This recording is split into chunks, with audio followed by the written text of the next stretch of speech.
नमस्कार, मी आमदार सिद्धार्थ शिरोळे आज आपलं अर्बन चर्चामध्ये स्वागत करतो. आज अर्बन चर्चामध्ये आपल्या सोबत आहेत माननीय सुहास दिवसे साहेब, जे कमिशनर आणि सीईओ आपल्या PMRDAचे आहेत. PMRDA म्हणजे Pune metropolitan region development authority. तर साहेब, अर्बन चर्चामध्ये आपलं स्वागत आहे. थँक्यू. खूप दिवस झाले होते की आपल्याशी संवाद साधायचा होता आणि PMRDA च्याबद्दल अनेक सध्या आम्ही सक्सेस स्टोरीज ऐकतोय. तर त्याच्याबद्दल थोडीफार माहिती आपल्याकडनं मिळाली तर तेवढीच आपल्या पुणेकरांना PMRDA म्हणून हे जे खूप मोठं क्षेत्र आहे त्याच्यामध्ये काय काम चाललंय हे कळेल आणि आपण काय विजननी पुणे मेट्रो या रिजनला आपण डेव्हलप करताय ह्याच्यासाठी आज आपल्याशी हा संवाद साधतोय. थँक्यू. तर आपल्याला पहिले मला विचारायचं वाटतं की हे पुणे मेट्रो रिजन म्हणजे नेमकं काय, ह्याची फॉर्मेशन कशासाठी झालं, याचा उद्देश काय? आपल्याला सर्वांना माहिती आहे की देशामध्ये का आशिया खंडामध्ये सगळ्यात ज्याला फास्ट पेस डेव्हलपमेंट, सगळ्यात वेगानं शहरीकरण होणारा जर कुठला भाग असेल तो आपला पुणे एरिया येतो.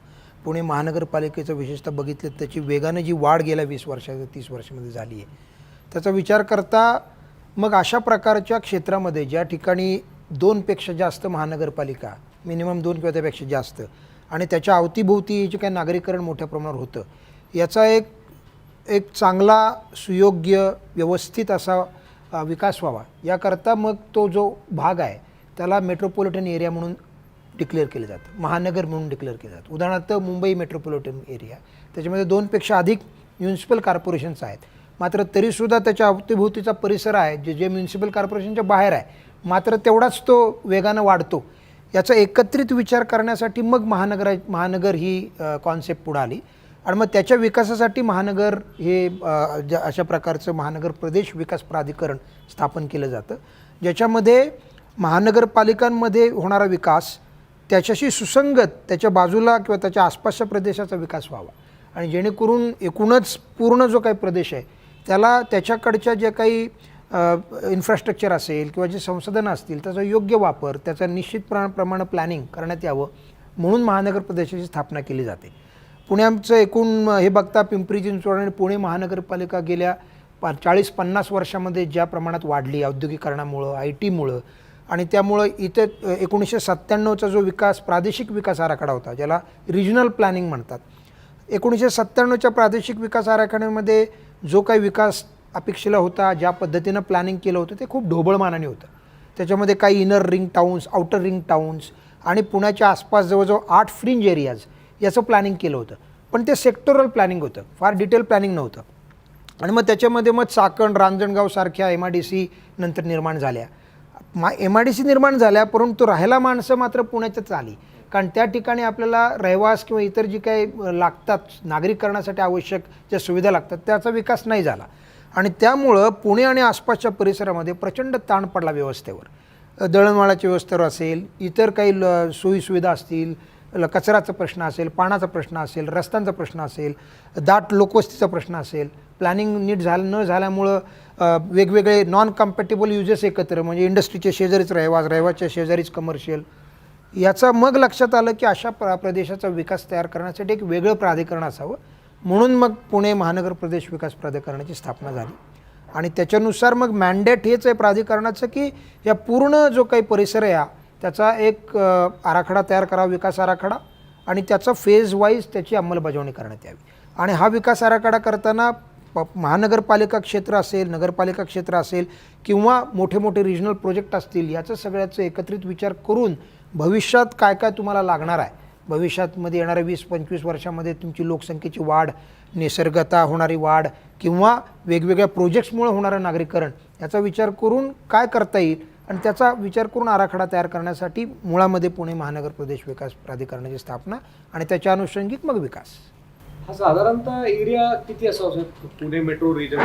पुणे मेट्रोपॉलिटन रिजन आहे तो साधारणपणे आपला 6,900 स्क्वेअर किलोमीटर हा रिजन आहे. आणि मला सांगायला आनंद वाटतो आणि अभिमान पण आहे की हा महाराष्ट्रातला सगळ्यात मोठा रिजन आहे. आपल्या नंतर MMR रिजन आहे, मग त्याच्यानंतर नागपूर आहे आणि भारतातला नंबर 3चा MMR रिजन आहे. म्हणजे याच्यामध्ये हैदराबाद, मग बेंगलोर आणि मग आपण 6,900 स्क्वेअर किलोमीटरचा ज्याच्यामध्ये 814 गावांचा समावेश आहे. साधारणपणे 9 तालुके त्याच्यामध्ये येतात. ऑफकोर्स 3 तालुके पूर्णतः येतात, बाकीचे तालुके अंशतः येतात, परंतु असा हा प्रचंड मोठा असा हा प्रदेश आहे. आणि 2 महापालिका म्हणजे पुणे आणि पुणे आणि पिंपरी चिंचवड. आता असा आपण नुकताच PMRDAचा आपण डेव्हलपमेंट प्लॅन हा पब्लिश केला. मला उत्सुकता वाटते की सहसा काही डेव्हलपमेंट प्लॅन्स अनेक शहराचे हे पब्लिश करायला खूप काळ जातो. हा आपण खूप कमी काळामध्ये डेव्हलपमेंट प्लॅन तयार केला असं मला समजलं. तर साधारणतः त्याच्याबद्दल आपण सांगू शकता की ह्याची संकल्पना काय होती, त्याचं एक्झिक्युशन कधी सुरू झालं आणि कधी तो पब्लिश झाला? साधारणपणे प्लॅनिंग प्रोसेस जी आहे ती 2017ला सुरू झाली. आपण 17च्या जुलैमध्ये मला वाटतं ह्याची स्थापना कधी झाली? 16मध्ये. 16. हां, तर 16मध्ये आमची स्थापना 2015मध्ये झाली, सॉरी. आणि त्याच्यामध्ये 16मध्ये मग त्याचा इरादा प्रसिद्ध झाला की अशा प्रकारचा प्लॅन आम्ही तयार करणार. आणि त्यानंतर आम्ही लँड एक्झिस्टिंग जो लँड यूज आहे तो 18मध्ये प्रसिद्ध केला. आता हे करताना अत्यंत शास्त्रशुद्ध पद्धतीनं ज्याला म्हणूयात की नॉर्मली प्लॅन तयार करताना पहिल्यांदा एरियल इमेज केली, फोटोग्राफी केली गेली. मग त्याचं डिजिटायझेशन केलं गेलं, इमेज डिजिटायझेशन केलं गेलं, एलिव्हेशन मॉडेल वापरलं गेलं जेणेकरून त्याचं आपल्याला उंची वगैरे वगैरे अशा प्रकारचे पॅरामीटर्स आले. पूर्ण या रिजनमधली जवळजवळ 4.5 लाख लँड पार्सल जी आहेत ती सगळी आपण तो जो काही लँड रेकॉर्ड डिपार्टमेंटचा जो ज्याला आपण कॅडेस्ट्रियल मॅप म्हणतो तो आम्ही GISवर सुपरइम्पोज केला. आणि आता आपली 4.5 लाख लँड पार्सल सर्वे नंबर्स हे जिओ रेफरन्स सर्वे नंबर आहेत. आणि हे करून मग आम्ही एक्झिस्टिंग लँड यूज केला, तो त्याच्यावर सुपरइम्पोज केला. आणि अशा पद्धतीनं जो काही एक्झिस्टिंग लँड यूज समोर आला त्याचे ॲनालिसिस केलं आणि ह्या बेसिसवर मग प्लॅनिंग केलं गेलं. मग त्याच्या अगोदर काही महत्त्वाचे अहवाल तयार करण्यात आले. उदाहरणार्थ आपण सुरबाना जेरॉंग नावाची एक सिंगापोरियन कंपनी आहे, त्यांच्याकडनं कॉन्सेप्ट प्लॅन तयार करून घेतला की एकूणच मागचे 50-60 वर्षामधला विकास आणि पुढच्या 20-25 वर्षाचा विकास कसा असेल आणि त्याच्यानुसार काय आपल्याकडं नक्की अपॉर्च्युनिटीज आहेत, आपल्या स्ट्रेंथ्स काय आहेत, आपले विकनेसेस काय आहेत, हे सर्व त्यांनी आणि त्याच्यानुसार कॉन्सेप्च्युअली काय करता येईल असं एक कॉन्सेप्ट प्लॅन डेव्हलप केला. नंतर पूर्ण रिजनचा आपण कॉम्प्रिहेन्सिव्ह ट्रान्सपोर्ट आणि ट्रॅफिक प्लॅन तयार केला गेला, हा LNTनं तयार केला. या पूर्ण रिजनचा आपण पुन्हा पिण्याचं पाणी आणि सांडपाणी व्यवस्थापन याचा एक प्लॅन तयार केला गेला, तो वेगळ्या संस्थेकडनं तयार केला. आणि या सगळ्याचा एकत्रितपणे आपण अभ्यास करून मग आपण ॲक्च्युली DP तयार करायला घेतला, ज्याला आपण हा. आणि तो प्रसिद्ध करताना मग मुळात काय झालं की जिओ रेफरन्स लँड पार्सल असल्या कारणानं supported with GIS database, supported with aerial images, supported with ALU याचा एकत्रित विचार करून RPचा जो बेस आहे म्हणजे रिजनल प्लॅन प्रादेशिक योजना जी 97ची होती त्याचा बेस घेतला. आणि मग आपण विकास आराखड्यामध्ये मग महत्त्वाचे रस्ते, महत्त्वाचे रेल्वे प्रकल्प, महत्त्वाचे विमानतळ प्रकल्प, मेट्रो ह्या सर्वाचं जाळं कसं राहील. आणि मग ह्या एकूण विकासाचा विचार करताना आपण निसर्गता जी आपल्याला संपत्ती मिळालेली आहे, उदाहरणार्थ पश्चिम घाट मिळाला आहे, नद्या मिळालेत, जंगल मिळाले, ओढे मिळालेत, नाले मिळालेत, त्याचा पण खूप विचार करून सस्टेनेबल हे कसं विकास होता येईल तो एक मेजर कॉन्सेप्च्युअली आपण तयार केला. आणि मुळामध्ये मोटो हा होता किंवा आमचा त्याच्यामध्ये म्हणूयात की आमचं विजन असं आहे की PMR should be the most liveable area in India. आणि त्याचा विचार करून मग आम्ही काय क्रायटेरिया निर्माण केले की उदाहरणार्थ सस्टेनेबिलिटी, रेझिलियन्स हा एक क्रायटेरिया आहे की हे जे काय आपण करू त्याच्यामध्ये येणाऱ्या ज्या आपत्ती आहेत त्याच्याशी सामना करण्यासाठी आवश्यक ज्या काही उपाययोजना आहेत त्या रेझिलियन्समध्ये करूयात, तो प्लॅनमध्ये समावेश आहे. दुसरा एक आस्पेक्ट आहे की कन्व्हिनियन्स, की मुळामध्ये लोकांना सहजता प्रत्येक गोष्टीमध्ये असावी, तो एक मेजर पिलर आहे. तिसरा विषय आहे की प्रुडंट, की आपल्याकडं जी निसर्गता साधनसंपत्ती आहे, जी मनुष्यबळ आहे त्याचा विचार करून आपल्याला काय इकॉनॉमिक ड्रायव्हर्स त्याच्यामध्ये निर्माण करता येतील जेणेकरून आपण विकासाला एक दिशा देऊ शकतो, अशा प्रकारचा एक विषय तयार केला.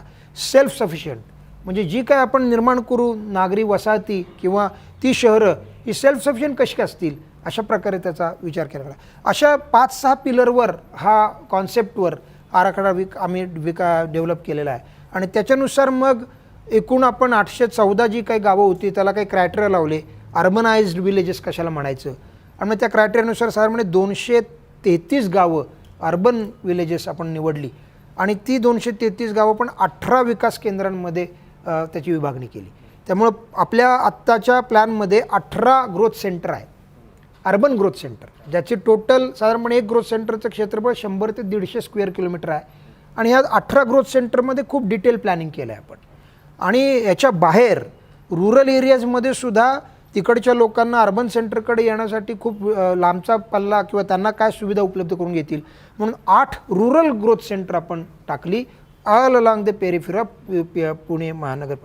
आणि हे करताना आपण कन्सॉलिडेटेड मॉडेल केलं आहे की we will create urban towns which are complementary to existing PCMC and PMC areas. आणि मग त्याच्यामध्ये we develop strong linkages, transport, मग पब्लिक ट्रान्सपोर्ट असेल किंवा रेग्युलर आपलं खाजगी वाहन व्यवस्था असेल, रस्त्याचं नेटवर्क, मेट्रोचं नेटवर्क.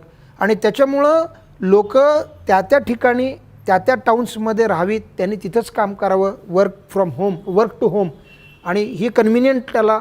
आणि मग त्याला आवश्यक असणारे सर्व सुविधा, मग रस्ते असतील, पाणी असेल, सांडपाणी व्यवस्थापन असेल, घनकचरा व्यवस्थापन असेल, किंवा मग रिक्रिएशनल फॅसिलिटीज असतील, दवाखाने असतील, शाळा असतील, बागा असतील, हे सर्व त्याच ठिकाणी देण्याचा प्रयत्न प्लॅनमधनं केला आहे. आणि ती मग विलेजेस ती जी टाउन्स आहेत ती इंडिपेंडंट पण असतील पण एकमेकास पूरक पण असतील.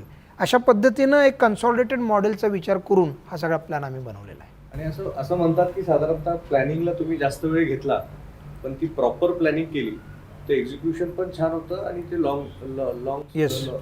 लॉंग टर्म सस्टेनेबिलिटी पण त्यात जास्त मिळते. तर ह्या साधारणतः 6900 स्क्वेअर किलोमीटरच्या प्लॅनिंग कधी सुरू झाला, त्याला आता पब्लिश करतो पण किती वेळ लागला साधारणतः? साधारण 3 वर्षाचा कालावधी, 4 वर्षाचा कालावधी लागला म्हणजे पूर्ण करून ते पब्लिश करण्यापर्यंत. आणि आपण म्हणतात तसं की त्याच्यामध्येच आम्ही एक्झिक्युशन प्लॅन पण दिलेला आहे. म्हणजे आता ह्या सगळ्या जागा आहेत त्या आम्ही कशा संपादन करणार, त्यासाठी कुठल्या आम्ही मेथडॉलॉजी वापरणार, याच्यासाठी जे काही मोठ्या प्रमाणात निधी लागेल तो कसा उपलब्ध करणार, याचं पण ढोबळ प्लॅनिंग केलं आहे. आणि आता फेज वाईजच करावं लागेल कारण आपल्याला एकत्रितपणे हा लगेचच्या लगेच करता येणार नाही. पण एकूणच आता मुळामध्ये मला निश्चित आशा आहे की पुण्याकडं ज्या पद्धतीनं इन्व्हेस्टमेंट येत आहेत आणि जर आपण त्या कॅप्चर केल्या व्यवस्थित, आणि आपण काय केलं आहे की या प्रत्येक ग्रोथ सेंटरला एक रोल दिला, इकॉनॉमिक रोल दिला आहे, जेणेकरून एक 5-6 प्रकारचे रोल आयडेंटिफाय केले. उदाहरणार्थ Pune is called Oxford of east.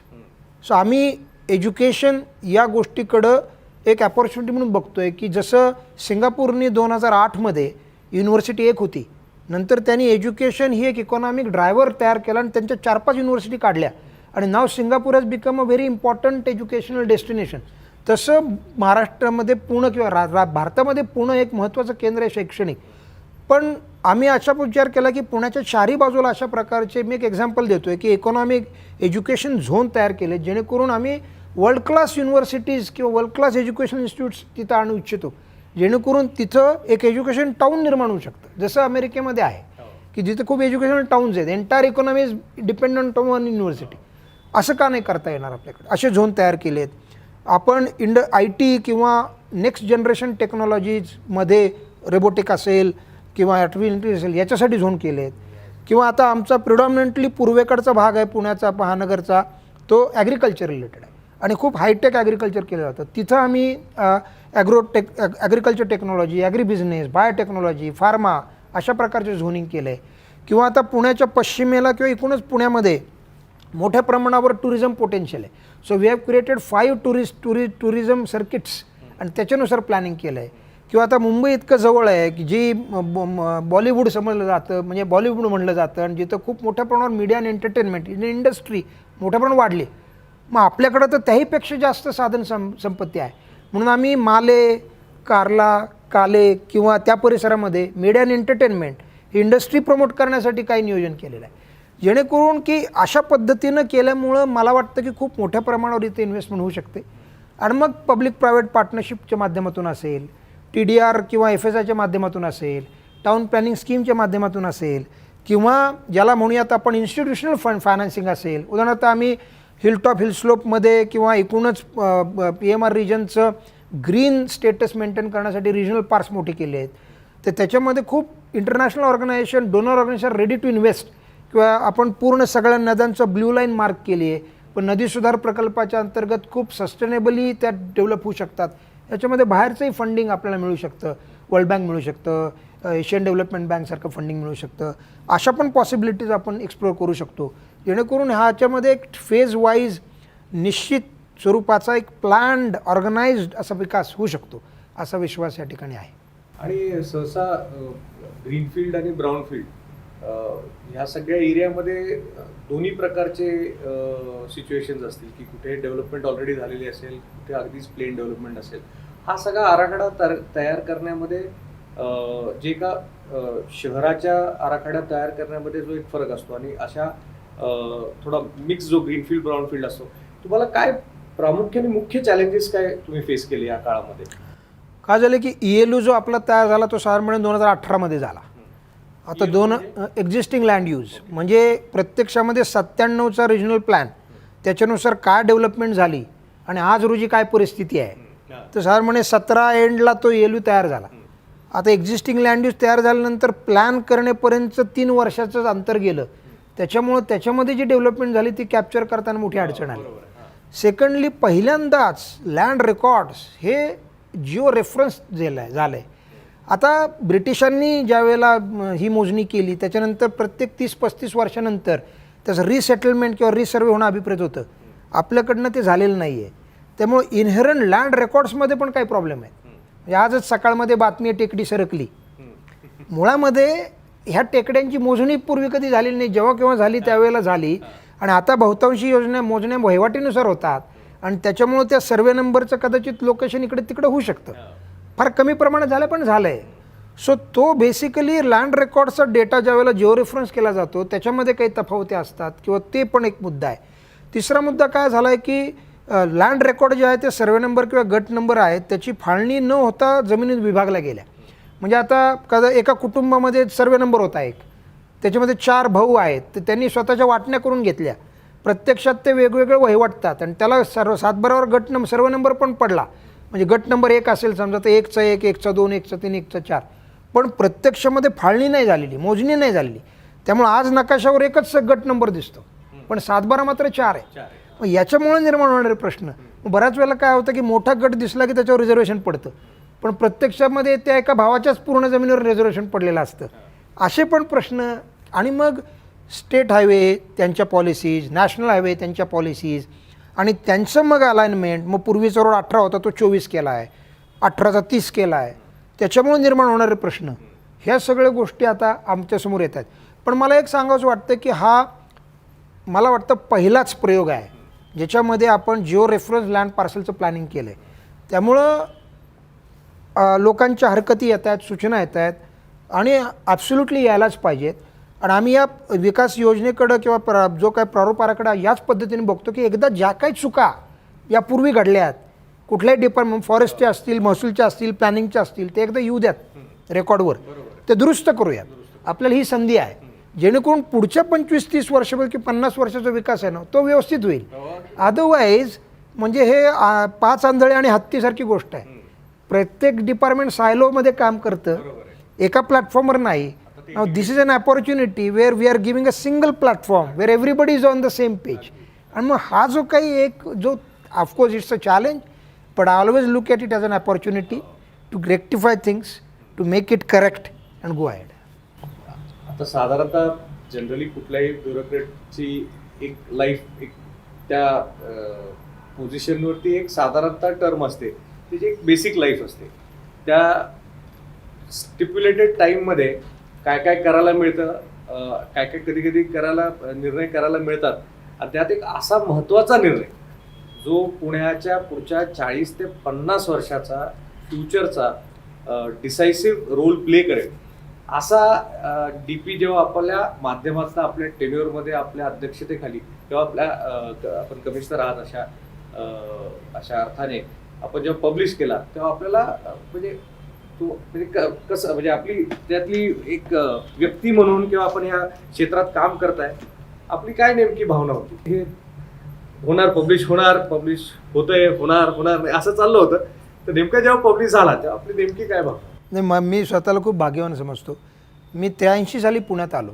माझ्या 10वीच्या शिक्षणानंतर आणि नशिबानं मला पुण्यामध्ये काम करण्याचं खूप योग मिळाला, संधी मिळाली. मी वेगवेगळ्या पोझिशन्सवर पुणे जिल्ह्यामध्ये काम केलं आहे.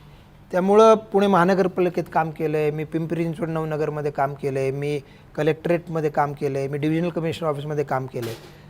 त्यामुळं एक म्हणजे हा एक जो ज्याला म्हणूयात ही माझी कर्मभूमी आहे आणि त्याच्यामुळं अशा प्रकारचा प्लॅन तयार करायला मिळणं ही एक खूप ज्याला म्हणूयात एखाद्याच्या आयुष्यामध्ये येणारी सगळ्यात मोठी सुवर्णसंधी आणि मी ती दोन्ही हाताने खरं तर म्हणजे ग्रॅब केली आहे. आणि मी स्वतः डिझास्टर मॅनेजमेंटमध्ये PhD केलं आहे. मी ॲग्रिकल्चरचा पोस्ट ग्रॅज्युएट आहे.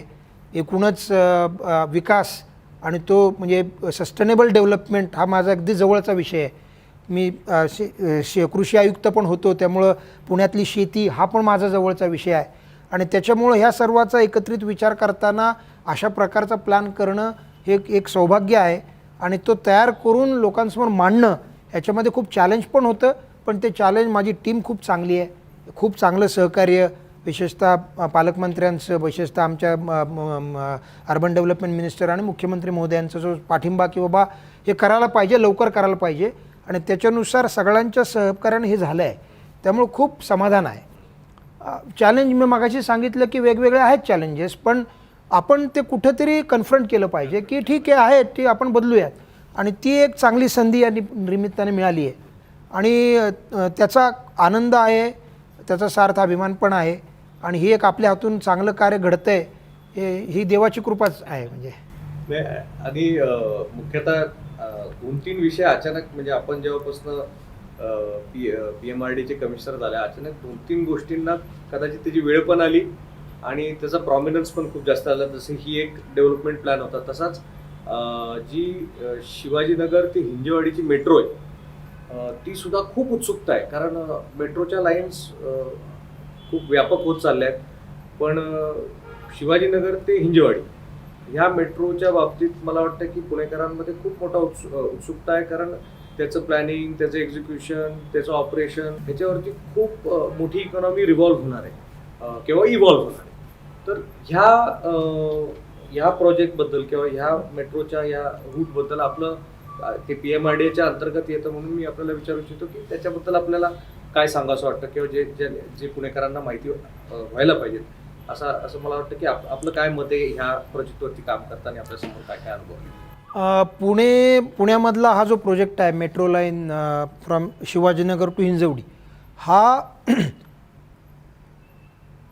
भारताची म्हणजे केंद्र शासनाची जी नवीन PPP पॉलिसी आली मेट्रोमधली त्यातला पहिला प्रोजेक्ट आहे देश पातळीवरचा, ज्याचं उद्घाटन आदरणीय प्रधानमंत्र्यांनी केलं आपल्या. हा 23 किलोमीटर लांबीचा हा ट्रॅक आहे पूर्ण, जो आपण पब्लिक प्रायव्हेट पार्टनरशिप या तत्वावर डेव्हलप करतो आहे. याच्यामध्ये 23 स्टेशन्स आहेत, म्हणजे साधारणपणे 1-1 किलोमीटरला 1-1 स्टेशन आहे. आणि हा करताना 60% जो आहे तो टाटा सिमेंट्स हा कन्सेशनर म्हणजे PPP पार्टनर आमचा ते टाकतायत. 20% केंद्र शासन, 20% राज्य शासनाचा त्यामध्ये हिस्सा आहे. आणि यासाठी लागणारा जो पूर्ण जागा जी आहे ROW ज्याला राईट ऑफ वे म्हणतात त्याची संपादन करण्याची पूर्ण जबाबदारी ही शासनाची आणि पर्यायाने ती आमची आहे. आणि PMRD is an executive agency for this project. हा साधारणपणे 8,000 कोटीचा प्रोजेक्ट आहे टोटल. तर याच्यामध्ये सगळ्यात महत्त्वाचं म्हणजे आता जवळजवळ 98% लँड ॲक्विजिशन पूर्ण झाले. म्हणजे कुठल्याही इवन ग्रीनफील्ड प्रोजेक्टमध्ये सुद्धा एवढं लँड ॲक्विजिशन होत नाही. आम्ही ब्राऊनफील्ड प्रोजेक्टमध्ये 98% लँड ॲक्विजिशन पूर्ण केलं आहे. गेल्या 9-10 महिन्यामध्ये तर आम्ही ऑलमोस्ट जे म्हणून काही अडचणीचे विषय होते ते सगळे संपवलेले आहेत. आम्हाला महापालिकेचंही चांगलं सहकार्य लाभलं आणि याच्यामध्ये पुणे विद्यापीठातला जो पूल होता तो ह्या ROWचा पार्ट आहे, म्हणजे रेल ट्रॅकचा पार्ट आहे, रेल्वे सिस्टीमचा पार्ट आहे. त्याच्यामुळे तो पाडणं आणि तो बांधणं हा याच्यामध्ये अंतर्भूत विषय आहे. आणि आता नुकतीच त्याचा जो एक प्रारूप जे आराखडा तयार केला होता त्याला आम्हाला तत्वतः मान्यता मिळाली महानगरपालिकेची आणि त्याला लवकरच कामाला सुरुवात होती आहे. त्याचं टेक्निकल डिझाईन्स आणि अप्रूव्ह करणं आणि सँक्शन देण्याचं काम चालू आहे. पण अदरवाईज कुठल्याही म्हणजे या पुढच्या 8-10 दिवसामध्ये कमिन्स म्हणजे त्याची अपॉइंटेड डेट सुरू होईल म्हणजे या प्रकल्पाची. त्याच्यासाठी लागणारा जी डेपो आहे तो सगळ्यात महत्त्वाचा 13 हेक्टर लँड माणमध्ये त्याचं एक्विशन पूर्ण झालं होतं, आम्ही ताब्यात दिलं टाटाच्या. याच्यासाठी लागणारं कास्टिंग यार्ड जे असतं जे कास्टिंग केलं जातं पिलर्सचं त्याची पण जागा यशोदाची जागा जी होती ती घेऊन आम्ही भाडेपट्ट्याने त्यांना दिली. म्हणजे आपलं यशोदाने आम्हाला मोफतच दिली, शासनाने मोफत दिली. आणि ती जागा आता आम्ही कास्टिंग यार्ड म्हणून गेले 7-8 महिन्यापासून त्याच्यावर पण काम चालू आहे. आणि त्यामुळं लवकरच हा प्रोजेक्ट सुरू होईल. आणि याच्यामधलं या सर्व जे डिझाईन आहे ते खूप सुंदर केलं आहे स्टेशनचं डिझाईन. आणि हा टोटल जी काही कॉरिडॉर्स असेल तो ग्रीन असेल, एन्व्हायरमेंटली खूप चांगला दिसेल, तो दिसायला पण आणि एस्थेटिकली आणि एन्व्हायरमेंटली सुद्धा सस्टेनेबल असेल, अशा पद्धतीने याचं नियोजन करण्यात आलेलं आहे. आपल्याला सगळ्यात महत्त्वाचा जो विषय आपण नेहमी बोलतो आणि तुमचं त्याच्यामध्ये पण तुमचं पण खूप मोठं सहकार्य आहे. आपण तो अत्यंत विक्रमी वेळामध्ये तो डिमॉलिश केला पूल, तो आता तो बांधायचा आहे. तर त्याचं डिझाईन कसं असावं, याच्यामध्ये IIT मुंबई, नंतर L&T अल्फा लावलनी काम केलं, L&Tने काम केलं. आणि त्याच्यामध्ये एक ट्रॅफिकचा पूर्ण सर्वे केला, ॲनालिसिस केलं. आणि त्याचा सर्व विचार करून एक्झिस्टिंग जे काही महत्त्वाचे काही रोड विड्थ आहे आपली, किंवा भविष्यामध्ये आपण जी वाढवणार आहोत, म्हणजे पुणे महानगरपालिका वाढ आहे, त्याचा पण एकत्रित विचार केला. कनेक्टिंग त्याला जे काही रोड्स आहेत त्याचा विचार केला गेला. एकूण ट्रॅफिक मुवमेंटचा विचार केला गेला. मेट्रो आल्यानंतर काय परिणाम होऊ शकतो ॲट ग्रेड ट्रॅफिकचा, त्याचा विचार केला गेला. आणि हा सगळा समग्र विचार करून जे डुएबल आहे असा एक प्लॅन, ज्याला आपण त्याला आराखडा, आता जो काही पुलाचा तो निश्चित केला आहे. त्याचं प्रेशर होतं का साहेब? मागं थोडा त्याच्यावरती चर्चा होती की बाबा चुकीचा तो डिझाईन झाला, त्याच्यामुळे हा परत पाडावा लागला. अशा एका पार्श्वभूमीवर की जेव्हा एखादी आधी जी झालेली गोष्ट आहे ती थोडी नीट एक्झिक्यूट नाही झाली किंवा नीट प्लॅन नसेल झाली काही वर्ष अलीकडे, आणि त्या अशा एका प्रकल्पाला पुन्हा नीट करून व्यवस्थित प्लॅन करायची एक जबाबदारी जेव्हा येते, त्यावेळेला त्याचा इतिहास माहीत असताना काय दक्षता आपल्याला घ्यावी लागली, काय अप्रोच आपल्याला की ज्यांनी करून परत, कारण शेवटी it will be talked about for the next 15, 20, 30 years की बाबा अशा प्रकारचा पूल हा झाला ज्यांनी करून पुण्याचा जो एंट्री पॉईंट आहे त्या एंट्री पॉईंटला एक मला वाटतं अर्बन रिन्युअलचं एक मोठं उदाहरण आपण सेट करून देणार आहे ह्या पूलच्या डिझायनिंगनी. तर नेमकं या सगळ्याची प्रोसेसमधली काही थॉट प्रोसेसमधली काही गोष्ट, काही एक्सपिरियन्सेस तुम्हाला सांगता येतील? नाही, मुळामध्ये मी ज्यावेळेला आलो त्यावेळेला, म्हणजे मी आलो त्याच्या दुसऱ्या दिवशी तो पूल पाडला. मी 13 जुलैला जॉईन झालो 2020 मध्ये. मला वाटतं आपली पहिली भेट साहेब पुलावरच झाली सकाळी. तुम्ही एवढंच म्हणला होता की मी जे स्टिप्युलेटेड टाइम आहे त्यात हे पाडणार, कारण त्यावेळेला लॉकडाऊन झाला होता आणि mandate was to break the break. त्यामुळे आता त्याच्यामधले जे आता घडलं आहे ते घडून गेलं होतं की ते पाडायचं आहे आणि तो निर्णय झालेला होता आणि सो एक्झिक्युटेड. आमच्या लोकांनी खूप चांगलं काम केलं, टाटाने खूप चांगलं काम केलं, कारण हा पूल पाडणं इटसेल्फ वॉज अ चॅलेंज. पण ते अत्यंत व्यवस्थितरित्या पाडलं आणि सहकार्य पण खूप केलं.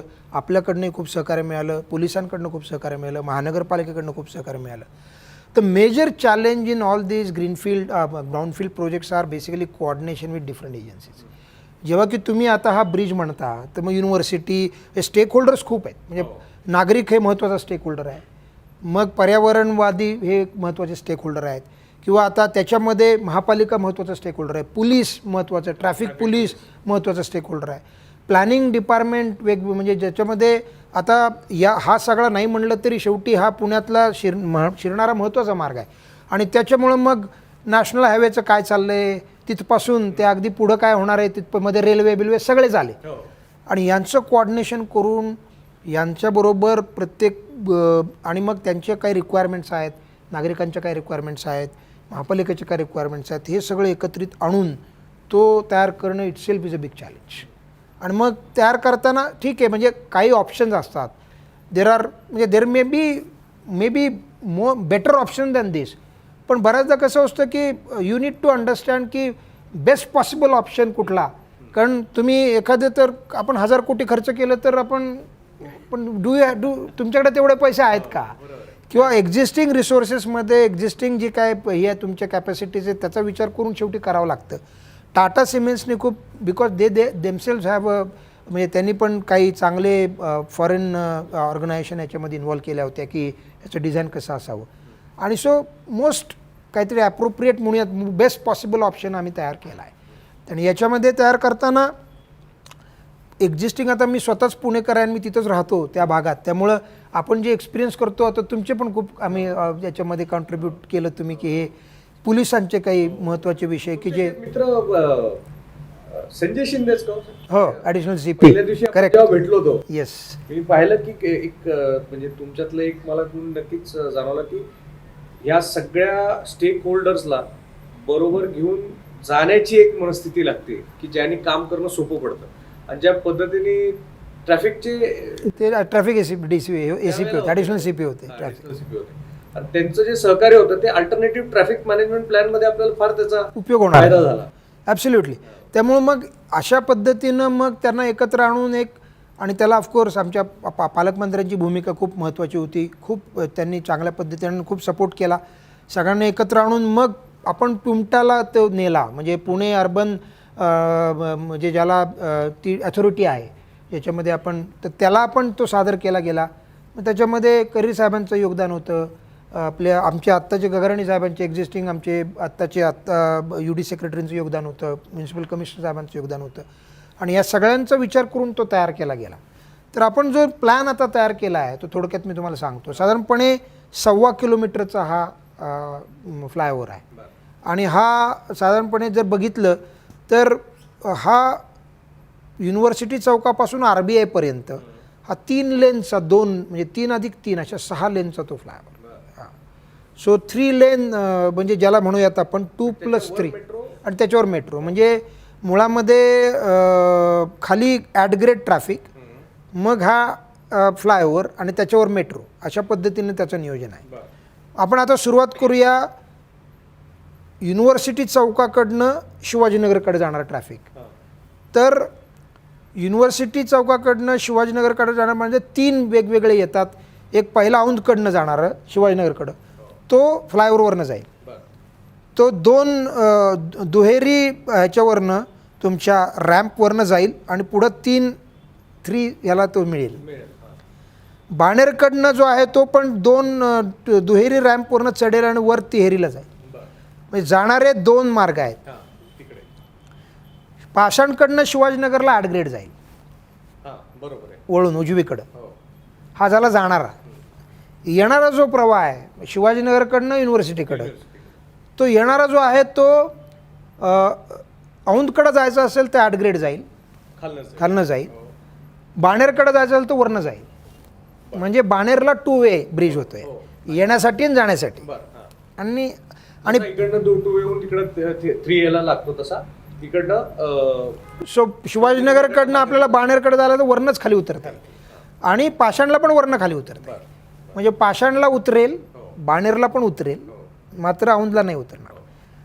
येताना औंधवरनं चढेल बाणेरवरनं चढेल पाषाणवरनं ॲडग्रेड जाईल.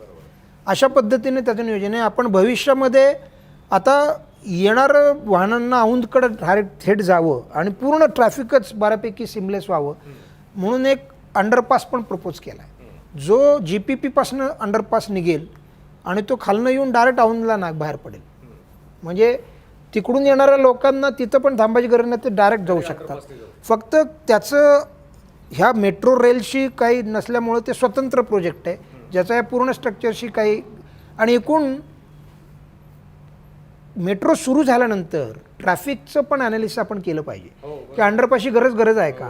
कारण जर मेट्रोनी बहुतांशी वाहतूक गेली आणि जर परत वर 2 ॲडग्रेड पण ट्रॅफिक आहे आणि पुलावर पण ट्रॅफिक आहे तर कदाचित अंडरपास लागणार पण नाही. पण प्रोव्हिजन करून ठेवली आहे.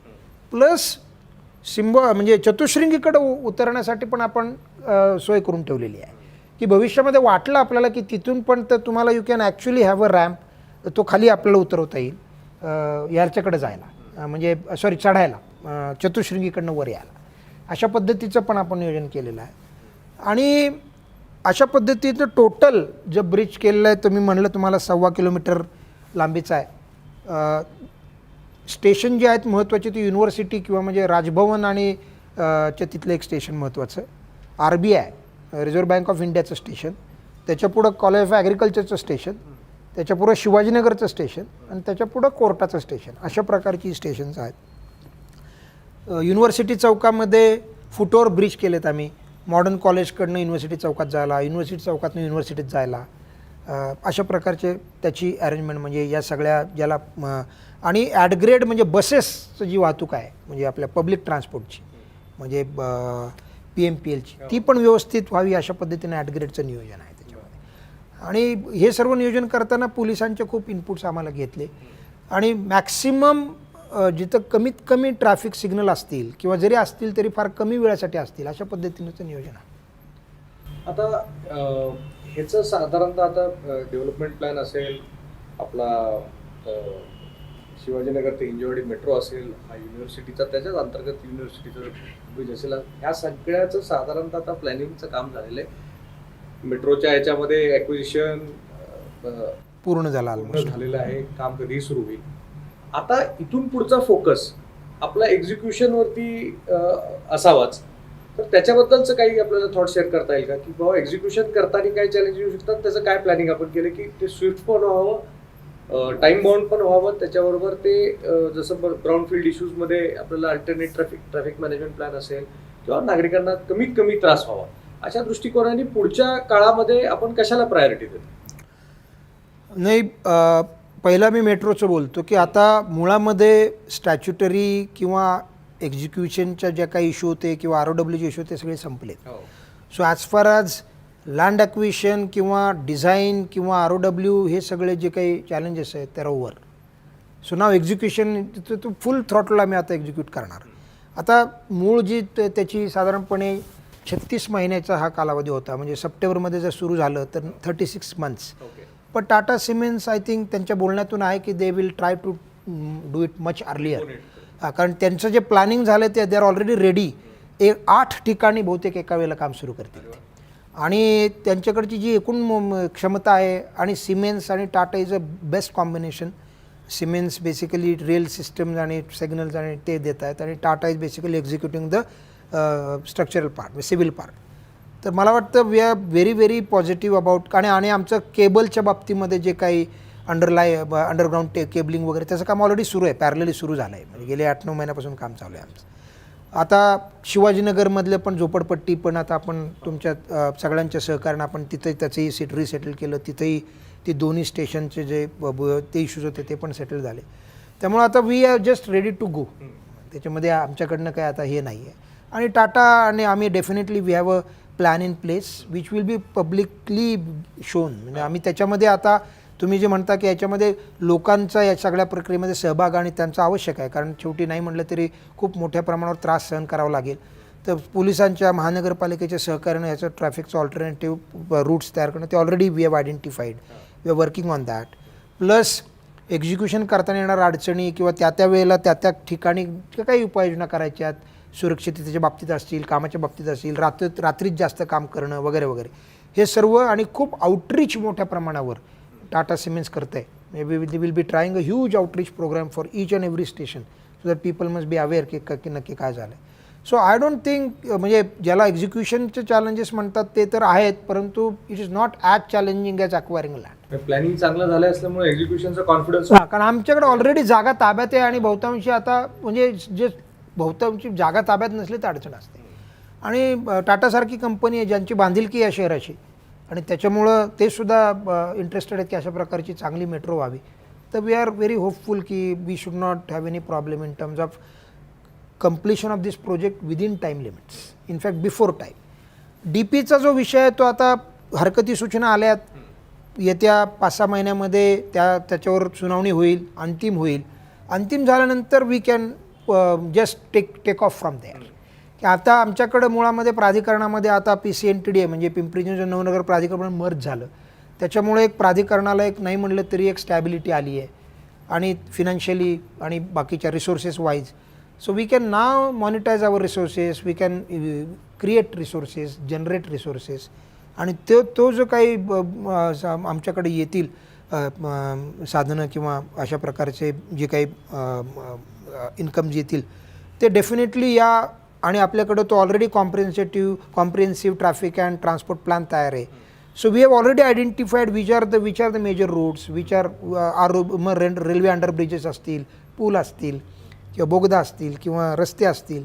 You will definitely take up those schemes. जसं मी म्हणालो की PPPवर आपल्याला काही चांगले रस्ते घेता येतील काही चांगले प्रोजेक्ट घेता येतील. आणि मग सो द डेव्हलपमेंट फास्ट होऊ शकतं आणि पोटेन्शियल पण चांगलं आहे, लोकांचा रिस्पॉन्स पण चांगला आहे. तर वी आर व्हेरी होपफुल की ह्याच्यात implementation will be definitely though it is challenging पण वी कॅन डू इट. आता प्रामुख्याने आपण डेव्हलपमेंट प्लॅन आपलं टाटा जी शिवाजीनगर ते हिंजवडीचं मेट्रो, त्याचं युनिव्हर्सिटीचं फ्लायओव्हर, आता ह्याच्या व्यतिरिक्त शेवटचा प्रश्न मला असं वाटतं आपल्याला विचारायचा की पुणे मेट्रोपॉलिटन रिजनच्या पुढच्या 10-15 वर्षाच्या विस्तारामध्ये, कामाच्या विस्तारामध्ये आपल्या विचाराने काय काय अजून प्रामुख्याने महत्त्वाची कामं ही आम्ही तुम्ही घ्याल किंवा तुमच्या माध्यमातून होईल, असे काही जे सर्व आपल्याला सांगायचे वाटतील असे काही महत्त्वाचे कुठली कामं असतील? मुळामध्ये आता जसं मी म्हणलं रोड नेटवर्क, त्याच्यामध्ये काही आता इनर रिंग रोड आणि आउटर रिंग रोड हे दोन महत्त्वाचे प्रोजेक्ट आहेत. आउटर रिंग रोड MSRDCने ऑलरेडी सुरू केला. Inner ring road is our challenge, so we will definitely take up that immediately. So that would be a major next project in line, की ज्याच्यामध्ये town planning scheme आम्ही केल्यात जवळजवळ 6 ते 8, त्याच्यानुसार जागा ताब्यात घेऊन काम सुरू करणार. साधारणपणे पुण्याच्या बाउंड्रीपासून 5 किलोमीटरमध्ये इनर रिंग रोड आहे आणि साधारणपणे 10 ते 15 किलोमीटर आउटर रिंग रोड आहे. तर इनर रिंग रोड हा प्राधिकरणाचा रिंग रोड आहे. There is a common link of around 43 kilometres सोलूपासून, म्हणजे आळंदीच्या सोलूपासून इकडं आपला उर्सेचा टोल नाका, ती कॉमन आहे, बाकी मग वेगवेगळे आहे. तर आमच्या दृष्टीनं inner ring road is a priority. दुसरी महत्त्वाची प्रायोरिटी आहे ती international exhibition and convention centre आपल्या मोशीचं. ते आमच्याकडे ऑलरेडी जागा आहे प्राधिकरणात, ती आम्ही PPP तत्वावर करण्याचा निर्णय घेतला आणि that will be our major impactful project, ज्याच्यामध्ये आम्ही निश्चितपणे काम करू. तिसरं की जेवढे म्हणून आम्ही अर्बन सेंटर आता डेव्हलप केले, त्यातली 4 रिजनल सेंटर आम्ही आयडेंटिफाय केले आहेत. वाघोली, हिंजवडी, नंतर तुमचं वाघोली, हिंजवडी, इकडं उजव्या बाजूला वाघोली, हिंजवडी, नंतर वाघोली, हिंजवडी, वर चाकण आणि खालच्या बाजूला खेडशिवापूर. ह्या 4 अर्बन ज्याला रिजनल सेंटर म्हणतो, तिथं CBD सारखे डेव्हलपमेंट, म्हणजे ज्याला सेंट्रल बिझनेस डिस्ट्रिक्टसाठी जागा काही आम्ही ठेवल्यात. So those will be our major development nodes की जे आम्ही प्रायोरिटीज करू. आणि मग त्याच्या अनुषंगिक या प्लॅनबरोबर ऑलरेडी काही डेव्हलपमेंट सुरू झाला, जसं की MSRDCचा रोल ऑलरेडी सुरू झाला आहे, जसं नाशिक हायस्पीड रेल्वे सुरू होती आहे.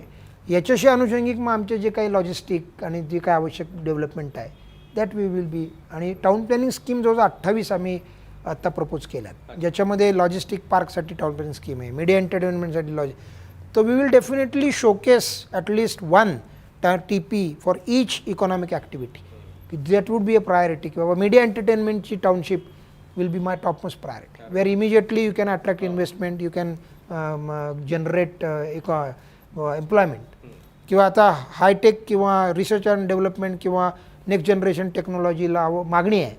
That will be my 1 area ज्याचं आम्हाला वाटतं की that could be our priority immediately, which we can showcase किंवा वाजवू शकतं and then people definitely participate. तर these are few areas which I feel की आम्हाला करता येऊ शकतं आणि विल डू इट.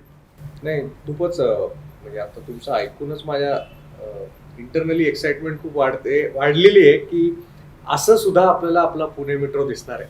आणि ही ॲस्पिरेशनल जी ॲस्पिरेशनल पुणेकर आहेत त्यांना हे एक्झिक्यूट होताना दिसणार आहे.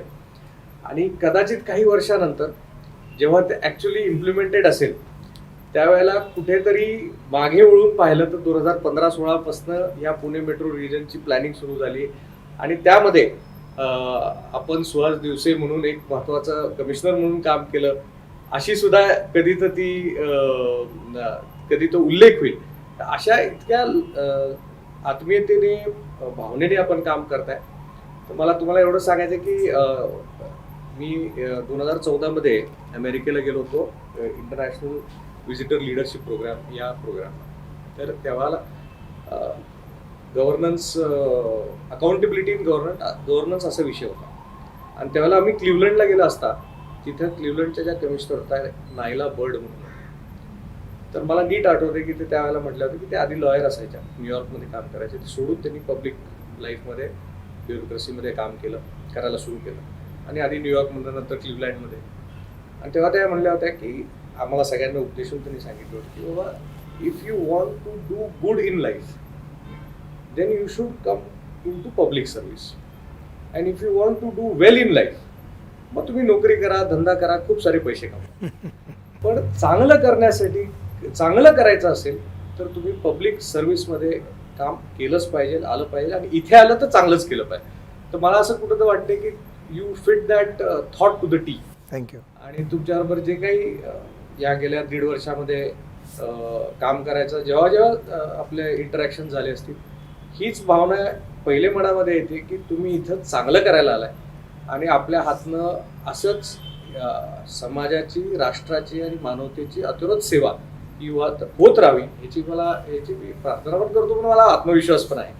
आणि तुम्ही एवढा वेळ दिला अर्बन चर्चासाठी, ह्याच्यासाठी मी आपला म्हणजे पुणेकरांच्या वतीने आपलं खूप खूप म्हणजे आपल्याला धन्यवाद देतो. आणि आपल्याकडनं पुढच्या काळामध्ये हे जे आज आपण आमच्या समोर हे ॲस्पिरेशनल पुणेचं आपलं मास्टर प्लॅन आपण जो दाखवलेला आहे त्याचं एक्झिक्युशन सुद्धा तेवढंच अप्रतिम व्हावं अशी माझी भावना व्यक्त करतो. आणि पुन्हा एकदा आपल्याला खूप थँक्यू. शुभेच्छा देतो. Thank you so much. थँक्यू.